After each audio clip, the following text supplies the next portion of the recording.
Complete అయిన తర్వాత మనకి జెడ్పీటీసీ ఎంపీటీసీ ఎన్నికలు జరిగితే కనుక కొత్త నామినేషన్ జరుగుతుంది. దానివల్ల మనందరికీ మంచి లబ్ధి జరుగుతుంది, మంచి జరుగుతుంది.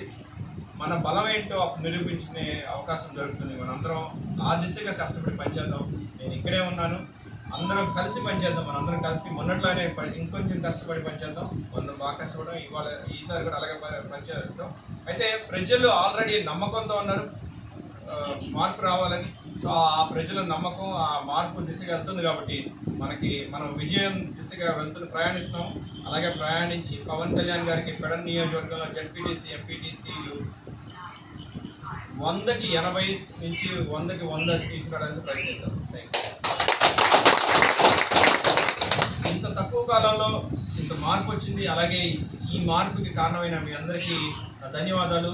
ఈ కార్యక్రమాన్ని విజయవంతం చేయడానికి మూల కారణమైనటువంటి నాగబాబు గారు, అలాగే మన వంశీ సోదరులు, అలాగే మన అందరి సోదరులందరికీ